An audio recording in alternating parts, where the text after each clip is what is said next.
자, 저희 이차함수의 최대 최소 진행 한번 해보겠습니다. 이차함수의 최대 최소라는 것은 사실 뭐냐면 여기 있는 최대값, 최소값은 y값을 말하는 거예요. 그죠? 우리가 기존에 있던 이차함수에는 우리가 아래로 블록하고 위로 블록하고 이렇게 생겼을 거 아니에요. 그죠? 여기서 여기 있는 y값들 중에서 범위 내에서 가장 최대값과 최소값이 무엇인지 그것을 찾는다라고 생각을 해주시면 될 것 같습니다. 자, 다시 한번 진행을 한번 해볼게요. 이차 함수의 최대 최소. 어떤 함수의 모든 함수값 중에서 일단 최대 최소의 정의입니다. 함수 값 중에서 그럼 y 값이잖아요. y 값. 이 값 중에서 가장 큰 값을 최대값, 가장 작은 값을 최소값. 뭐 이거는 우리가 언어적인 뜻으로도 알 수가 있는 거잖아요. 최대값과 최소값은. 자, 생각력 얘기를 보면 자, 아래로 볼록과 위로 볼록한 그래프가 있어요.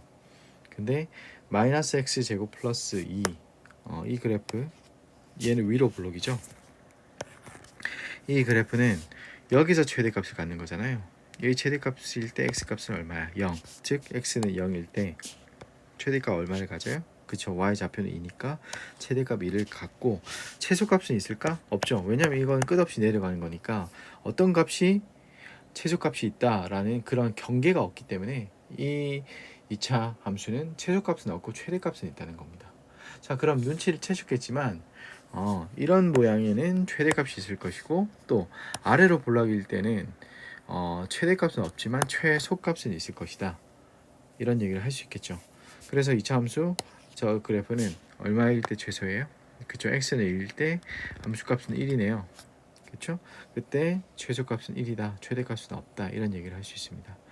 그래서 최대값, 최소값을 보통 구할 때는 이런 형태로 딱 고쳤을 때 잘 봐요. 그러면 x가 2라는 것은 제곱 안에 있는 값이 0이 되는 값이잖아요. 우리 어떤 수를 제곱했을 때 얘는 0보다 크거나 같잖아. 실수 범위 내에서는. 그러면 여기 있는 이 파트, 이 친구가 가장 작은 값이 0보다 크거나 같은 거니까 네모가 0일 때가 가장 작겠죠.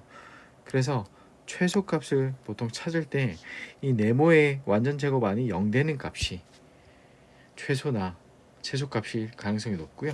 위로 볼록일 때는 마찬가지입니다. 마이너스 뭐의 제곱인 거잖아요.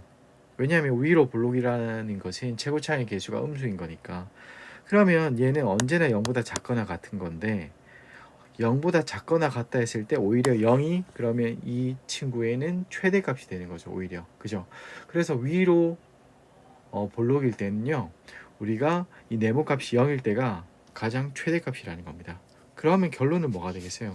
우리는 기존에 있던 이차 함수의 기본꼴을 완전 제곱식 형태 플러스 상수꼴로 고쳐서 구하면 최대값과 최소값을 구하기가 수월하다는 겁니다. 왜? 완전 제곱 안이 0 되는 값이 최대값과 최소값이랑 관련이 있기 때문이에요. 자, 그러면 아까 설명한 거를 다시 정리를 하자면 아래로 볼록일 때, 즉 최고차항의 개수가 양수일 때 x는 p일 때 최소값 q를 갖는다. 그죠? 왜? 어떤 수를 제곱인데 a가 양수라는 거는 이 값이 가장 작을 때가 0일 때인 거잖아요. 그래서 최소값 q를 갖고 최대값은 없다라는 거 그림을 보면 알 수 있죠. 그리고 최대값은 a가 음수일 때는 이렇게 갖는다. 사실 우리가 이걸 중학교 3학년 때 보면 얘가 꼭지점이잖아요. 그림을 표현하더라도 보면 알겠지만 아래로 볼록일 때는 꼭지점이 가장 낮은 위치에 속해 있는 거니까 최대값, 최소값은 y값이라 했잖아요. 그래서 y값이 가장 낮을 때가 꼭지점일 것이고요. 이렇게 생겼을 때는 y값이 가장 높을 때가 이 꼭지점일 거잖아요. 그래서 우리가 완전 제곱식을 고치는 이유 중에 하나가 바로 꼭지점이 최대값과 최소값이랑 관련이 있기 때문에 우리가 완전 제곱식으로 바꿔준다라고 생각을 해주시면 될 것 같습니다. 예제 1번을 한번 풀어볼게요. 복습 겸. y는 2x제곱 플러스 4x 마이너스 1. 이거 우리가 완전 제곱식으로 표현할 때 어떻게 했어요? 2로 묶어주고 x제곱 플러스 분배해서 4x가 되려면 2x가 필요하죠. 완전 제곱식이라는 건 뭐였습니까? x의 개수에 반의 제곱이 상수로 붙어 있어야 해요. 2의 반은 얼마야? 1이지. 1을 제곱하면 1인 거니까 여기 플러스 1이 붙어져 있을 것이고요. 원래 이 플러스 1은 없던 거잖아요. 그죠? 그럼 기존의 식을 그대로 만족하기 위해서는 여기에 1을 다시 빼줘야 합니다. 그죠? 그 다음에 뒤에는 마이너스 1이 그대로 붙어 있고요. 근데 여기 문제가 되는 이 빼기 1은 내가 필요한 거는 여기까지잖아요. 그죠? 왜냐면 난 여기까지만 있으면 완전 제곱식인데 얘는 필요 없잖아. 그래서 얘는 이거랑 다시 분배, 이 부분만 분배해서 밖으로 튀어나가면 돼요. 그럼 얘를 다시 식으로 써주자면 얘는 2의 x제곱 플러스 2x 플러스 1 이렇게 써주고 마이너스 1인 저 부분 있죠? 이 부분은 2랑 분배해서 밖으로 튀어나가서 2랑 마이너스를 곱하면 마이너스 2가 되죠. 또 여기 마이너스 1가 만나서 그래서 얘는 2의 x 플러스 1 전체 제곱 마이너스 3이라는 완전 제곱식의 형태의 꼴로 표현이 될 수 있습니다. 자, 그러면 우리가 이거는 꼭지점이니까 아래로 블록하죠. 왜? 최고차이 개수가 양수니까 아래로 블록하고 그러면 꼭지점이 최소값을 갖겠죠. 즉 꼭지점에 여기 있는 제곱값이 0 되는 값, 즉 x가 마이너스일 때 최소값은 마이너스 3이다. 이렇게 얘기할 수 있고요. 그림으로 표현하면 이 교과서처럼 이렇게 얘기할 수 있습니다. 자, 되겠죠? 자, 이번에 함께하기를 볼게요. 우리가 기존에 했던 함수는요, 모든 x 값에 대한 거였잖아요. 그러니까 여기서는 즉 어떤 특정한 x의 범위가 없었고요. 사실 2차 함수라고 얘기를 했을 때는 모든 x 값에 대해서 최소값과 최대값을 물어봤는데 이처럼 만약에 범위가 제한이 되어 있을 때는 어떻게 될 것인가? 범위가 제한이 되어 있을 때는 그럼 그 범위 내에서만 생각을 해줘야 합니다. 그렇다 하더라도 이게 그럼 꼭지점이 최대값이고 항상 최소값이다. 그럴 수는 없죠. 왜? 우리가 범위에 따라서 꼭지점이 이 범위의 최대값과 최소값이 아닐 수가 있기 때문이에요. 예를 한번 들어볼게요. A가 0보다 커요. 그럼 이렇게 블록인데 알파와 베타 범위가 이 사이라고 할게요. 그럼 내가 관심 있는 거는 이쪽이야. 근데 다행스럽게도 최소값은 즉 꼭지점 P일 때 최소값이 맞잖아요. 그죠? 그런데 예를 들면 이 그래프를 한번 볼게요. 알파 베타 여기야.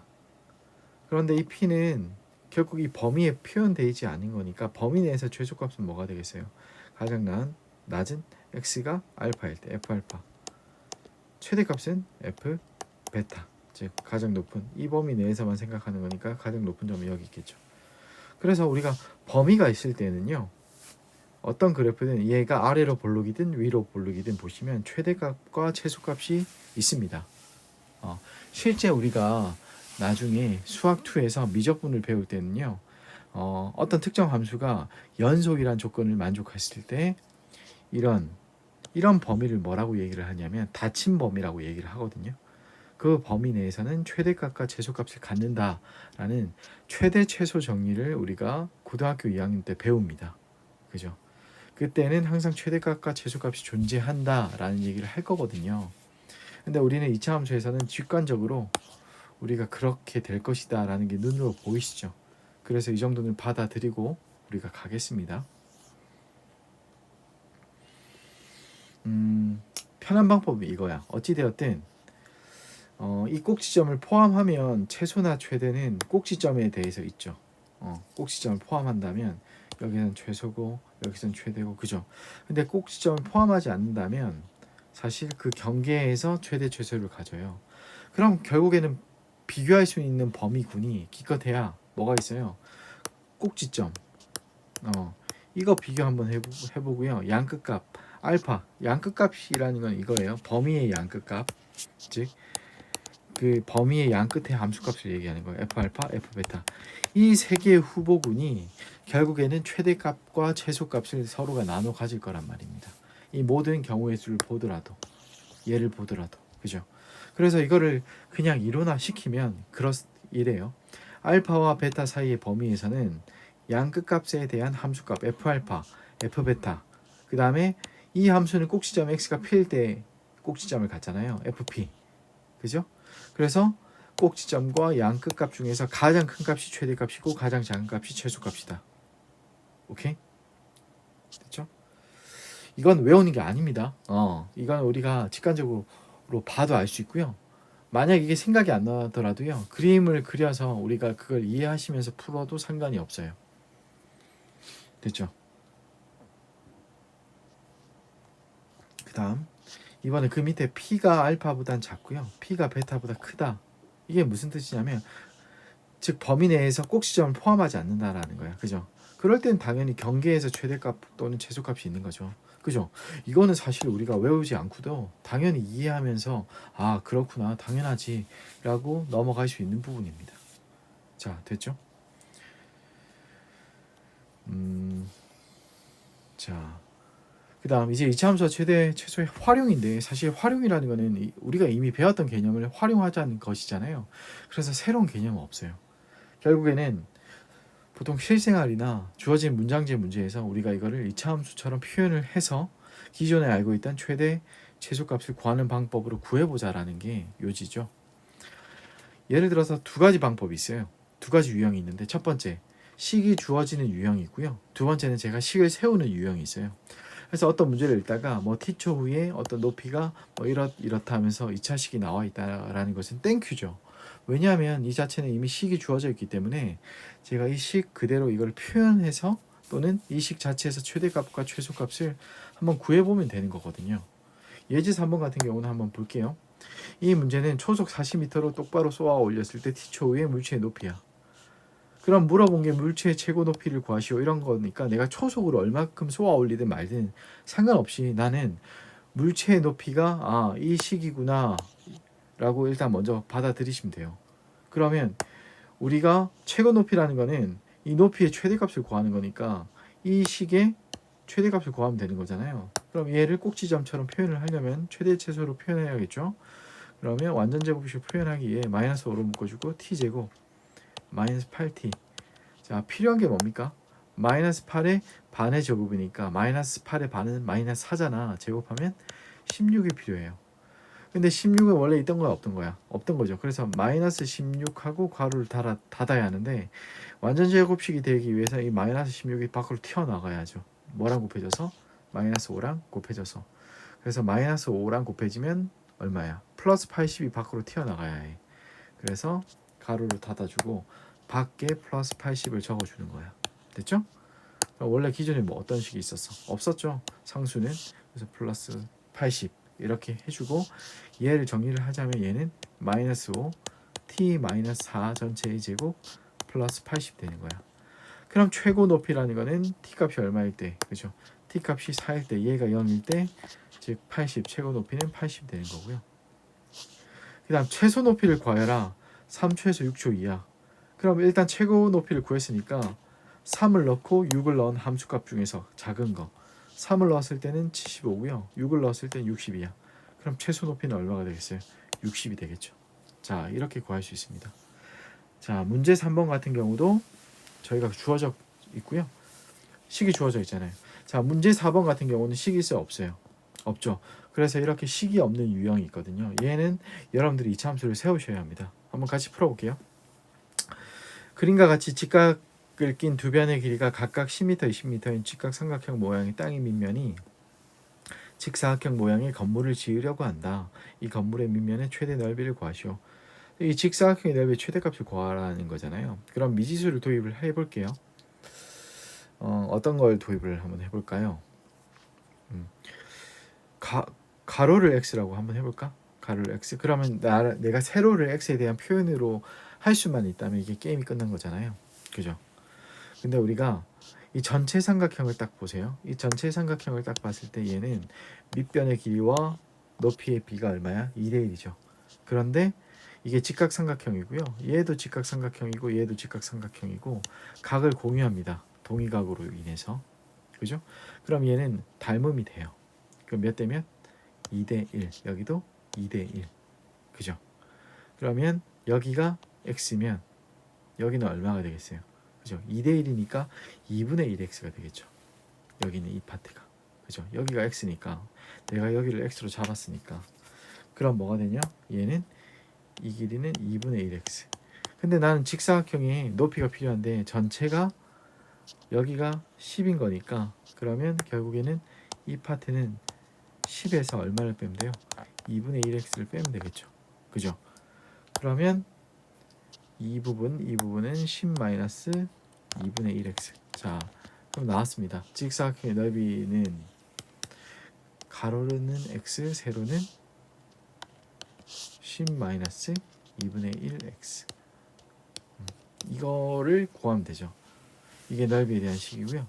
얘를 전개를 하면 마이너스 2분의 1 x제곱 자 여기 부분 잘 안 써지네요. 죄송해요. 마이너스 2분의 1 x제곱 플러스 10x가 되죠. 그죠? 그럼 얘를 완전 제곱식으로 표현하면 되잖아요. 자, 제가 다시 이 부분 좀 지우고 다시 한번 해볼게요. 자, 마이너스 2분의 1 x제곱 플러스 10x. 자, 얘를 완전적으로 한번 고쳐볼게요. 자, 그럼 마이너스 2분의 1로 묶어주면요. 그럼 x제곱 마이너스 20x죠. 자, 필요한 건 얼마가 필요해요? 반의 제곱이니까 플러스 100이 필요하고요. 그러면 마이너스 100이 표현되고 얘가 얘랑 곱해져서 튀어나가요. 그죠? 그럼 얼마? 플러스 50이 밖으로 튀어나가죠. 자, 마이너스 2분의 1 x 마이너스 10의 완전 제곱 플러스 50. 그래서 최대값은 50이다 라고 하지 마시고요. 뭘 생각해야 하냐면 범위를 생각해야 해요. 이거는 범위가 있습니까? 라고 물어보시면 제가 어떤 걸 x로 잡았어요? 이걸 x로 잡았잖아. 그러면 이 x라는 거는 결국에는 여기 있는 20보다는 어때요? 작아야죠. 그죠? 그래서 x는 어쨌든 직사각형의 밑변이니까 0보다 크고는 20보다는 작아야 한다는 거야. 근데 내가 최대값을 구하려고 하는데 얘는 여기 있는 꼭지점이 이 범위에 속해 있잖아요. 왜? 10이라는 거니까. 그러니까 당연히 속해 있다라는 것은 결국 최대값은 꼭지점일 때 최대값을 가질 거잖아요. 그림을 그리자면 이렇게 되고 여기 x좌표가 10인데요. 우리는 0과 20 사이를 구하는 거니까 어떻게 보면 이 범위 내에서 최대값을 구하는 거야. 당연히 뭐가 되겠어요? 꼭지점 10일 때 최대값은 얼마다? 50이다. 그래서 건물의 최대 넓이는 50이다. 그래서 이차함수의 활용은요. 최대치에서는 이렇게 생각하시면 돼요. 일단은 범위가 있는 것과 범위가 없는 것을 구분하고 그 다음 활용에서는 식이 주어진 것과 식이 없을 때 내가 이 식에 물어보는 것을 미지수로 표현하고 이차함수를 만들어 보자. 이게 포인트입니다. 자, 여기까지 저희 개념은 마무리하고요. 저희 수업 시간에 문제를 좀 다뤄보고 하는 걸로 할게요. 자, 1회 고사까지 진도는 여기까지 하겠습니다. 고생하셨습니다.